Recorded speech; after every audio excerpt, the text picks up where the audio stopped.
Don't be afraid. I'm not going to give a long sermon today. What I'm going to do, and just, we use fire with candles. So make sure when you set up your Kwanzaa apparatus that is not near any curtains or anything that's flammable.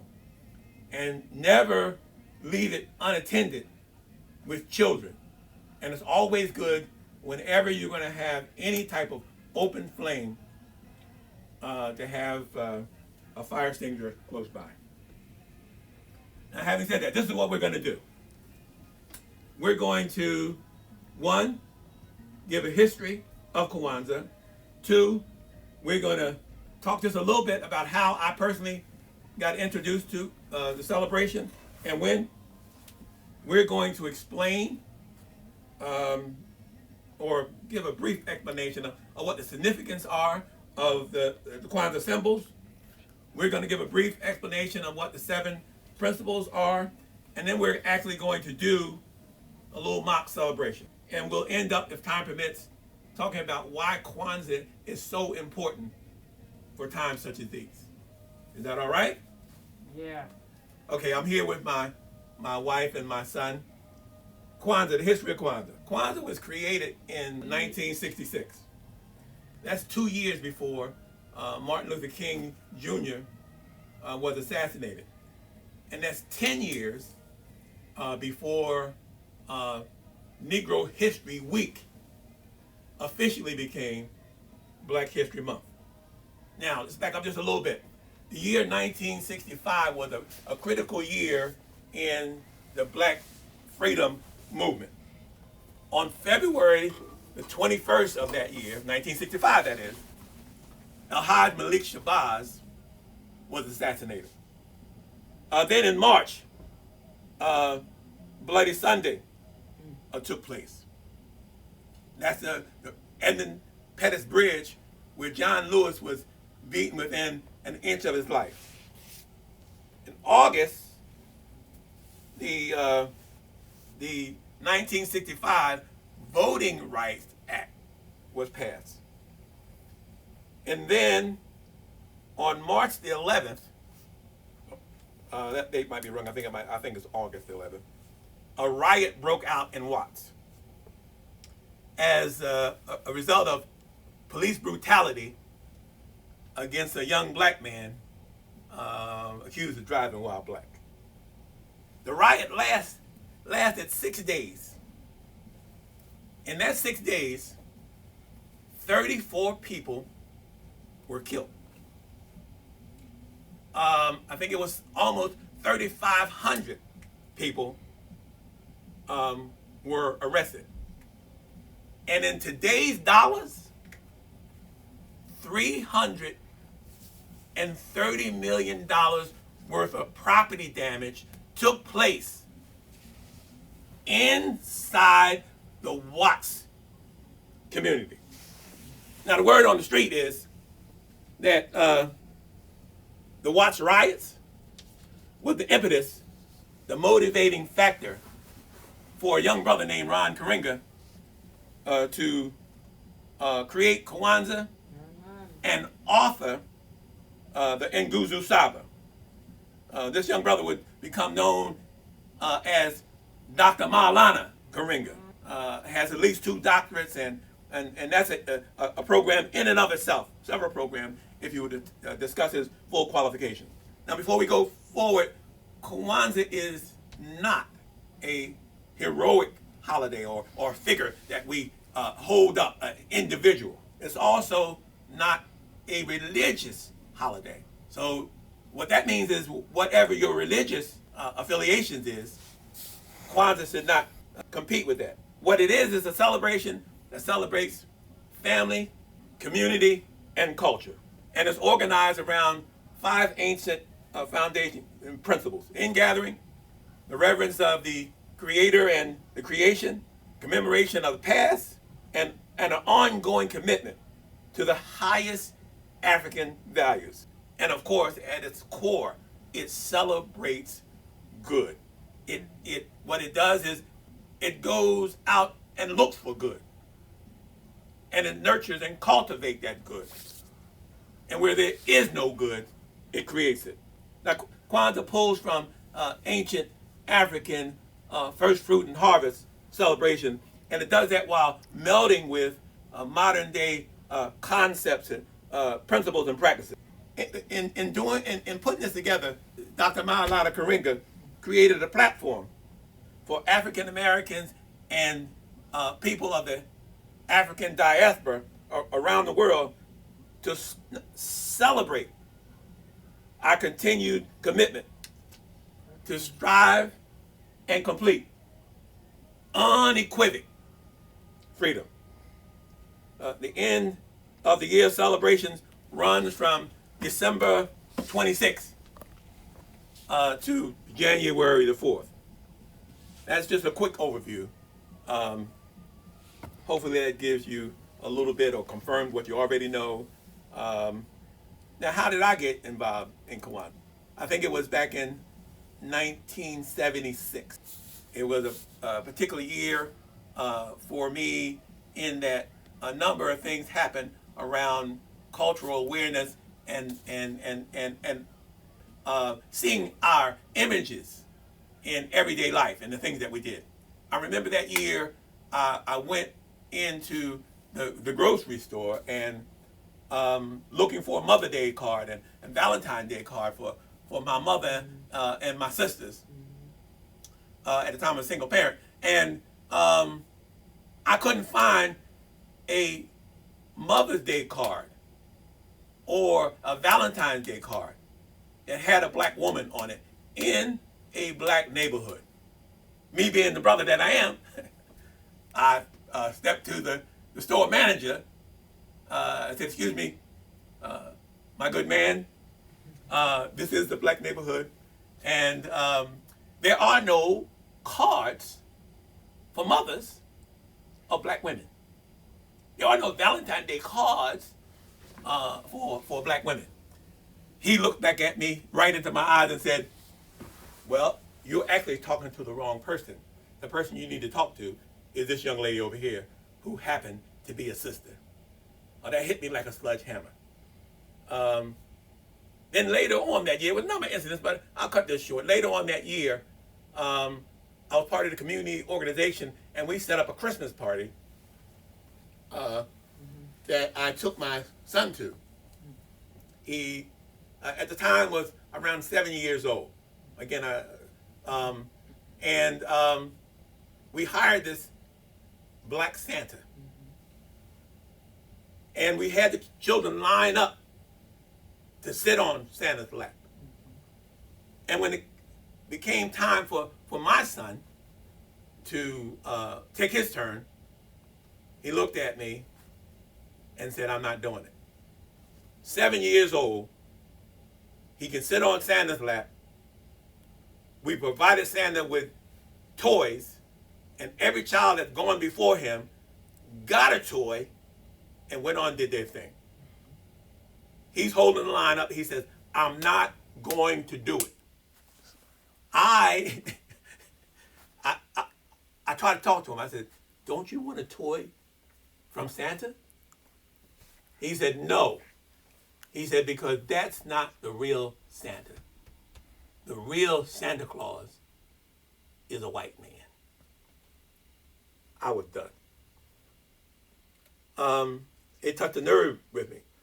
So when I ran into a high school comrade of mine, a high school friend, who told me about a Kwanzaa, I was all in.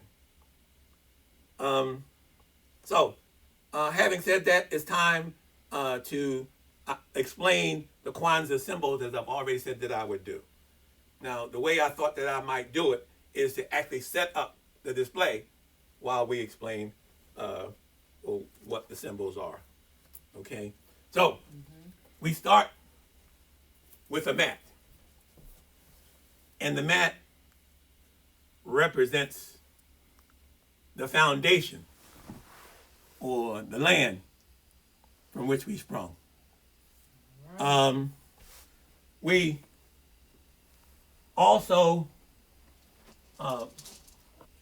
bring fruit the fruit and vegetables connect us to the ancient harvest. We also have a candle holder called a kanata. The kanata represents the roots that tie us to the mother continent. Then we have our candles.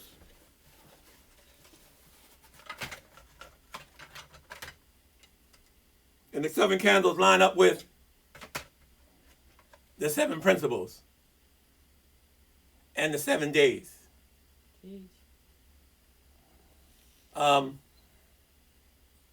The colors line up with the Black Liberation flag, red, black, and green. Black being the candle that represents the people, us. Red being the color of blood and the struggle, our long walk to freedom. And green being the future and victory in our struggle. Because with the people, without struggle, can have no victory. Now, we also have corn. And the corn represents our children. And even if you don't have any children, you should still put out at least 1 ear of corn, because we're talking about the community. And it takes a village to raise a child.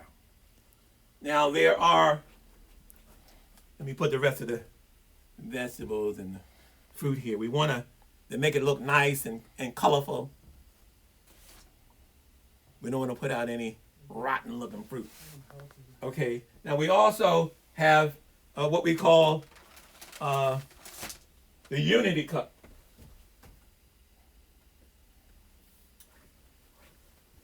It represents exactly what it says. The unity. There was a time when we would all sip from the cup, but those times are long gone. Then there are what we call the wadi, or presents. Now the presents aren't, this is not a Madison Avenue thing. What does that mean? It's supposed to be something that is earned and that is tied culturally to the community and to us. We don't want this to turn into a thing where Madison Avenue drives the celebration. They control the narrative. We want to be able to control the narrative. And when we start getting into the principles, it'll start making a little bit more sense. But we want to support our own. Now, that's not saying we're against anybody. What it's saying is we're for us. I don't know what the statistics are, but it's something like the way that dollars turn over in the community, dollars turn over in the so-called majority community, and these numbers might be wrong, but he gave the wrong numbers, 17 times every day. Okay, in other communities, 10 and 5 and 3 times. In our community, the dollars are out of our community the same day that we get our checks. We got to fix that. Kwanzaa is one of the tools that helps us. Now we also have other items that's of cultural significance. This is a shekere, an instrument that's used in Africa. We have artifacts and things that we made. I made this 60s fist in the early 70s.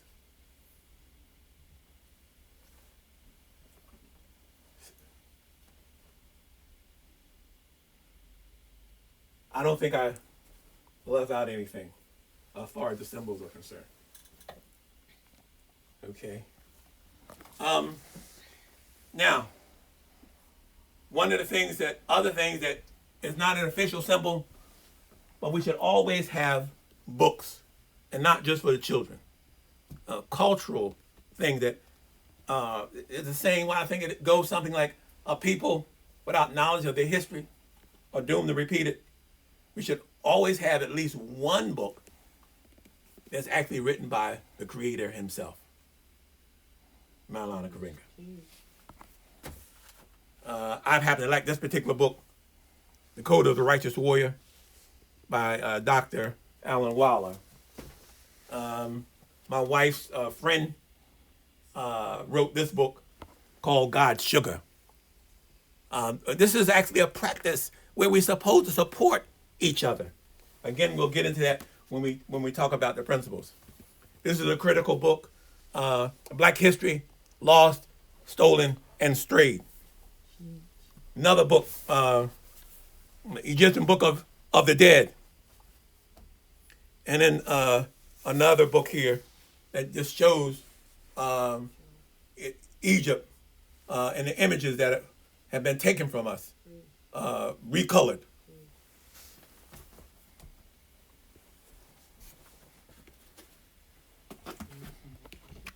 As the old saying with preachers is, you don't want the people to be happy twice when you get up to do a program. Happy to see you get up, and happy to see you sit down. So I'm going to try my best to expedite this and give it to you in a way that's informative, but not so stiff and rigid as if it was an actual lecture. Now, I do have a bunch of notes because there's certain things that I need to touch base on.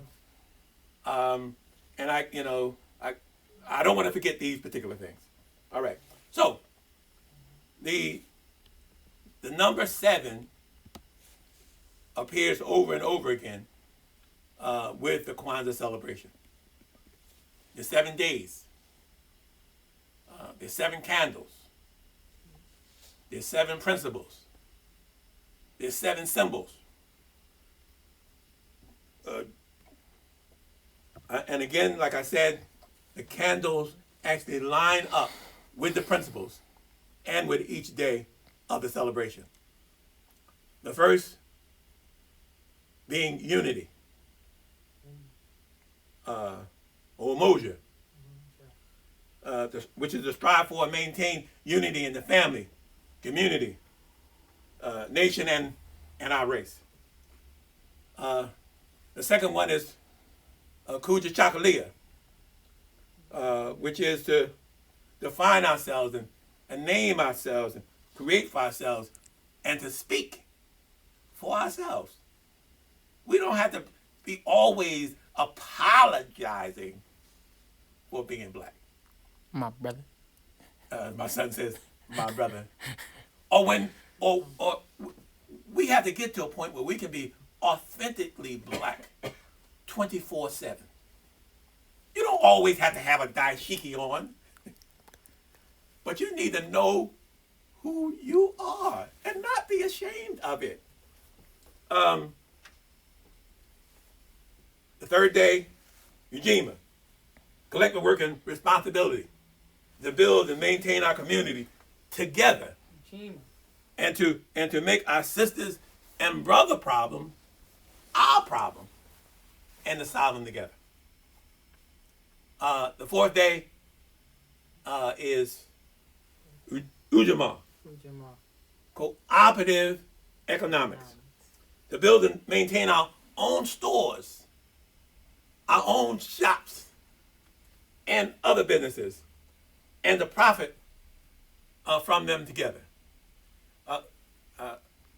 I got to stop here. I got to put a quarter into me to stop here just for 1 second. We got a thing about supporting each other.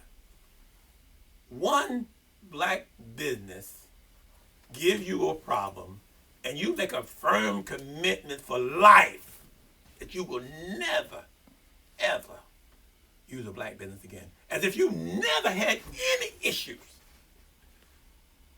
with other folks doing you dirty in business.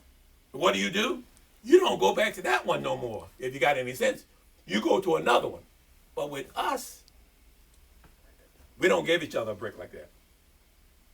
And then Nia, his purpose, and this is important, to make our collective vocation the building and developing of our community in order to restore us, our people, to their traditional greatness. Don't believe all the hype that our history began in bondage, because it did not. Our history started long before bondage. We helped lay the foundation with a number of books that I wanted to mention. Africa and its contribution to the Western civilization. The miseducation of the Negro. Lost and stolen legacies. They came before Columbus. One is not really, well, it is, Bury My Heart at Wounded Knee. 6 Day Kuumba, which is creativity. This is another one that's very important for these particular times, to always do as much as we can in whatever way that we can to leave our community better than we found it. We can't be doing that if we're burning it up. Okay.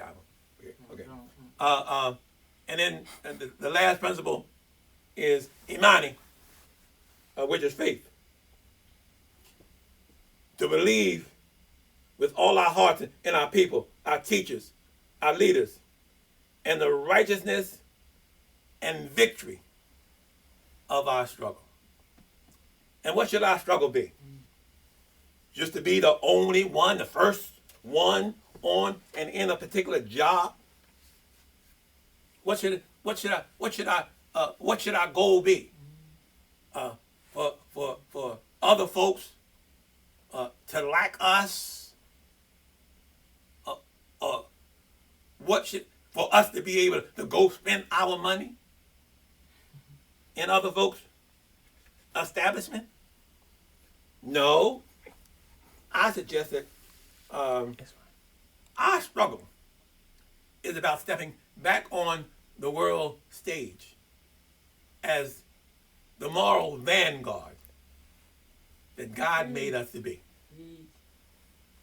So now, why don't we actually go through the actual mock celebration? Now, celebration itself does not include a prayer. I said it's not a religious holiday, but I am a black preacher. And I don't do nothing without prayer. Now, I prayed before we even got started while the technical bugs and everything was messing up and y'all didn't see me. But even during the celebration, I don't care what your religious background is, you still can do that. It's not an either or. So real quick, we would just ask that the Creator would bless this celebration, that would bless each and every one of us that are gathered around this table in this room, that would bless each and every one that's connected with the people that's around this room, that would bless everyone inside our community, that would reach his hand of mercy out across the African diaspora, and to make this year's celebration a beacon light to help us move forward towards that gracious and beautiful future. Okay, so having said that, we usually start the celebration with the pouring of libations. And one of the things I didn't put on the table, I knew something was missing. We should always, if we can,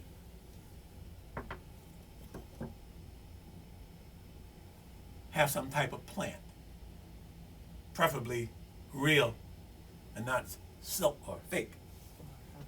And what we do is we pour libations. When we pour libations, what we're doing is honoring or showing respect for those who have gone on to the other side of glory before us. And so, at this time, in remembrance of our ancestors and people who have struggled on our behalf, for our fathers and mothers who came here, lived and struggled here, at this place, where their love and labor rose like the sun and gave meaning to the day, we gather to pour out libations as we call out their names so that they will never be forgotten. When you're making your list, include your own lineage, people in your family. We start today by pouring libations for the Honorable Marcus Garvey. Well, we pour libations for Frederick Douglass. We pour libations for Harriet Tubman. Ashe. We pour libations for Fannie Lou Hamer. Said she was, one thing we were tired of was being sick and tired. We pour libations for El Haj, Malik Shabazz, better known as Malcolm X. Hotep. Ashe. Eddie. We pour libations for Martin Luther King Jr. Hotep. Ashe. Eddie. We pour libations for my mother, Ethel, and her mother, Louise. Hotep. Ashe. Eddie. We pour libations for my childhood friend who used to be the fire commissioner, which is one of the reasons I talked about fire safety. Brother Danny Williams. Hotep. Ashe. Eddie. We pour libations for a number of the brothers who, when I first became friends with the Kwanzaa Cooperative here in Philadelphia, who going on to be with glory. Brother M. Tumishi and Brother Kintu. Hotep. Ashe. Eddie. We pour libations to the people in your family. We pour libations to the unsung heroes, the people who died for us, and nobody knows their name. Hotep. Ashe. Eddie. Now before we light the candles, we do it in a call and response manner. We've already talked about what the candles stand for. Another thing that I should have mentioned earlier,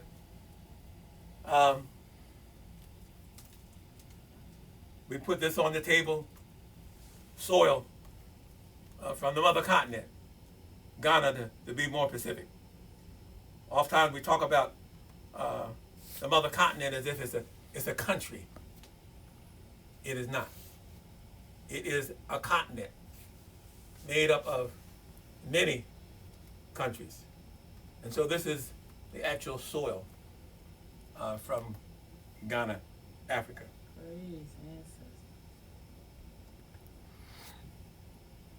The way that it goes is the leader of the ceremony says, Habari gani. The people that are in the celebration respond with the corresponding principle for that day, which today would be Umoja, Habari gani. So, me being the the leader of the ceremony today, I say Habari gani.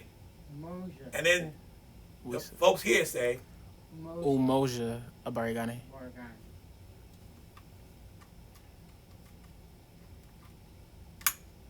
Unity. Unity. Strive for maintain unity in the family, community, nation, and the race. Enunciate.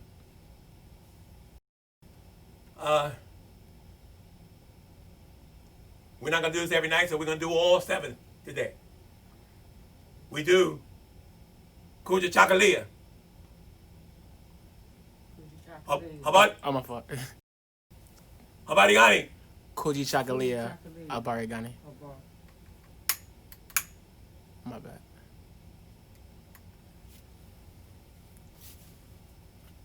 Said the third day is Ujima. We Habari gani. Habari gani. What is the news today? Ujima. Habari gani.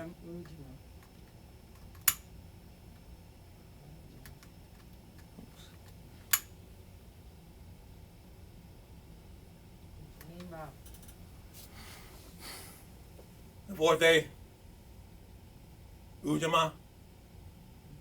Habari gani. Ujama Habari gani. You good? Yeah.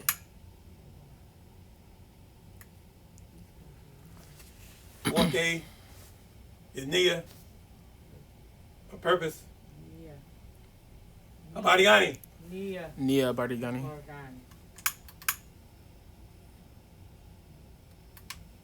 Purpose. Fifth day, Kuumba. Habari gani. Kaumba Habari gani. You mean 6th day? 6th day.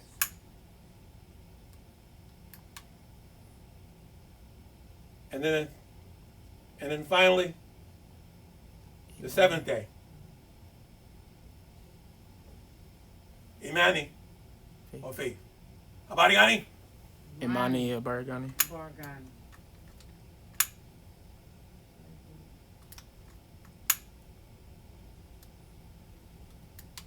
When we light the candles, then we sit around and we talk about, or stand, whatever you're comfortable with, and talk about the significance of that particular principle for that particular day. And the day being unity, we might ask the question, how have you seen unity manifest itself? What is it? What does it mean to you?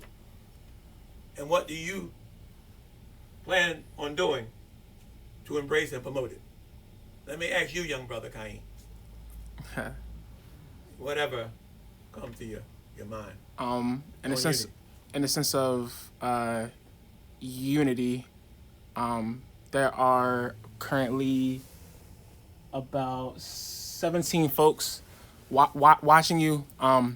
Be like, between Instagram and Facebook. So there is a actual community,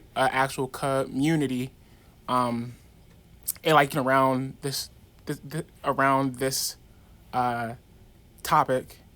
And I feel as though we as Black folks do have unity on an actual whole large scale. But I feel like we just have to tap into it more, and just believe that we can do it, because we do it. It shows now. So you want to say anything, Sister? Unity. Well, I had caught COVID and I'm over it now, but unity with my husband and son had helped me through this.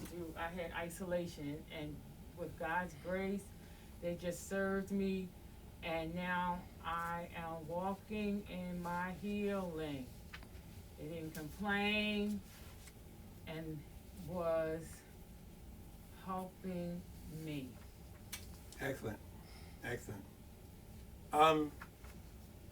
One of the things we need to do is to give ourselves a chance at success and not make things so hard or not acknowledge the good again that we see.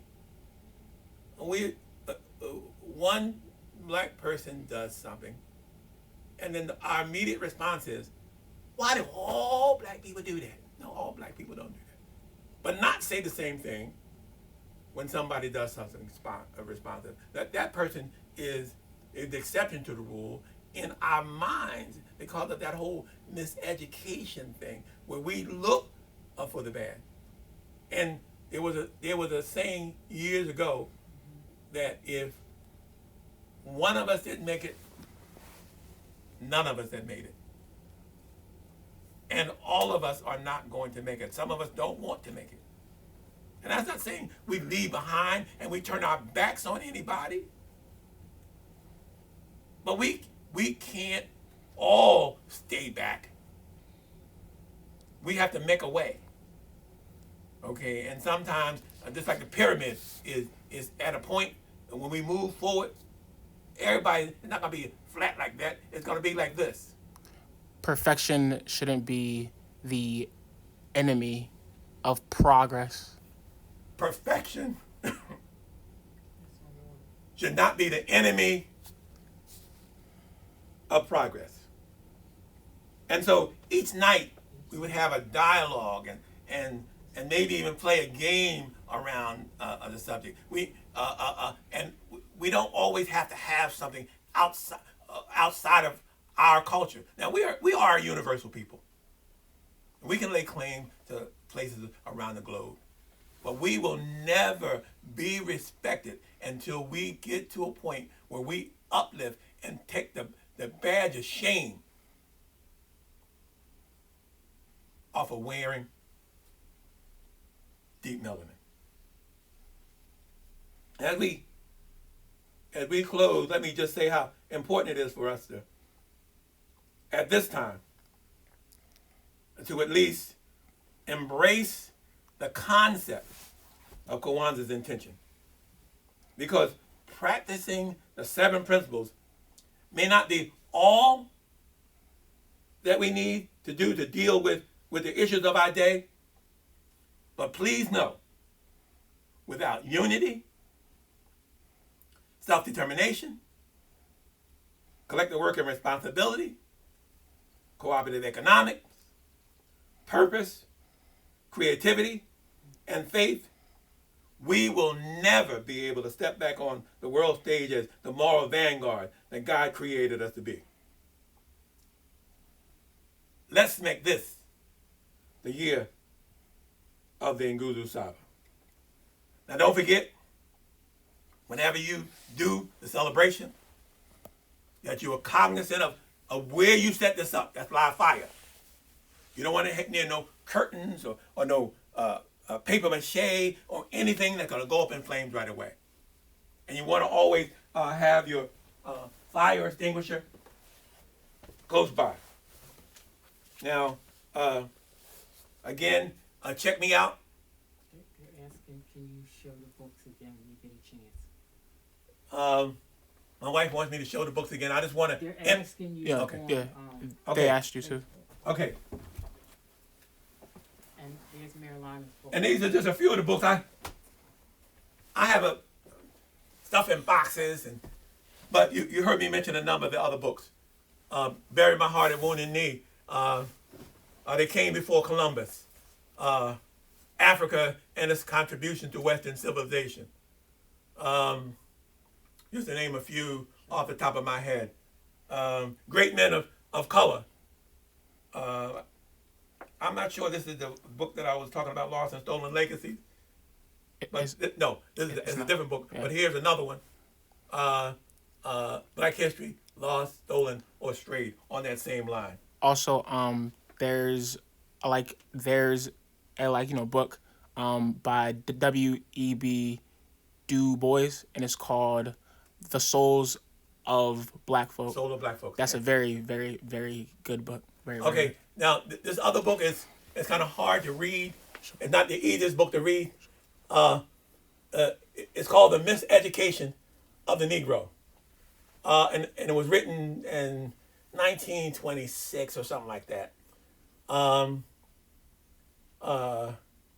The main thing about Carter G. Woodson, the main theme of the book was that if you condition a people to always go in the back door, that even when the building does not have a back door, they'll go in the back anyway and knock a hole in the wall to go into the back. We've been conditioned to go in the back door. And not only that, it's not only the miseducation of the so-called Negro, it was the miseducation of the world. Because folks think that we're still supposed to go in the back door.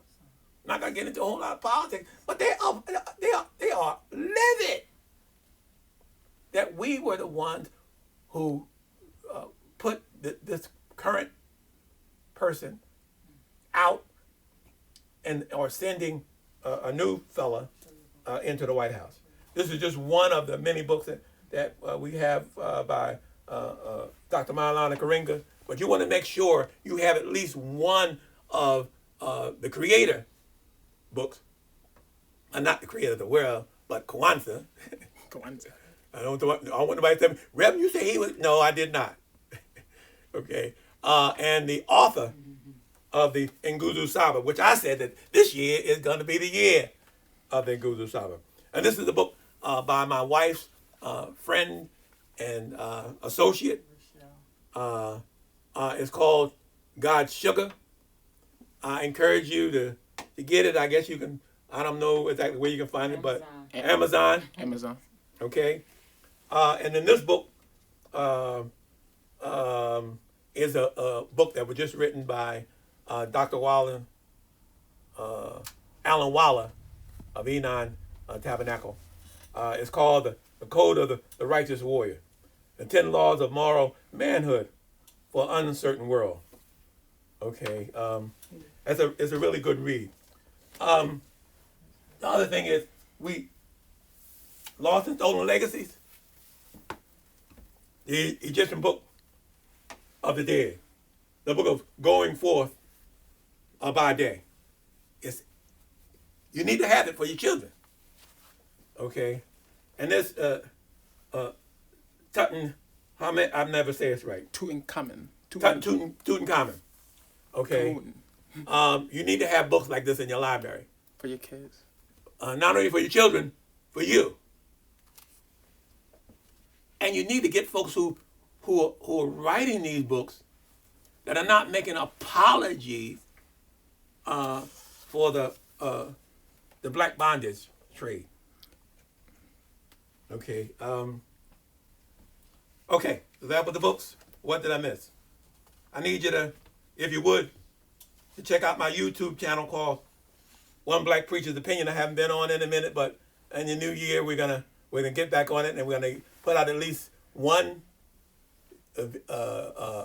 video a month, at least one, or depending on how things go. We also it's called what? One Black Preacher's Opinion. The number one black, and then preacher's opinion, actually spelled out, all one word. And then I want you to check out my son, who's my producer here. I want you to check out his new Instagram page. Okay, he's going someplace, and it's called At the Changing Narrative. At the Changing Narrative. On Instagram. I know there's something that I missed, but not enough time to cover it all, and I don't want to bore everybody. So let's close out like the good brother Dr. Maulana Karinga closes out each one of his ceremonies. And I think I saw someplace when I was running around on the internet that there might be he might be doing some program tomorrow between 2 and 4. I'm not sure whether I got my dates mixed up or something he did before. But go out on the internet and look and see whether he's actually doing a program tomorrow or whether he's doing a program this week. Because then you'll get the real skinny, I'd like to say. Okay, so the way we do this is we use a Swahili word, harambe. And harambe means let's pull together. And we use a 60s fist. You know, brothers, you say black power. Ungawa Black Power. Ungawa black power. But with all seriousness, okay, we got sidetracked, okay, on this civil rights. I'm not against civil rights. Okay, but what we need is real power. We don't want this to be accepted, to be the only one on the block, to be the only one on the job. We want to be proud in all the spaces that we occupy. And we need to be authentically black. No politics. Well, I'm not one of them. No, yeah. And they say, oh yeah, but when you turn your back, yes, you is. And okay, I'm sorry. Inclusive. Yo, 65th. We ball it up and then we pull down to our chest and we say Harambe. We do it 7 times. All right? Ja, Li, Tu. Harambe. Harambe. Harambe. Harambe. Harambe. Harambe. Harambe.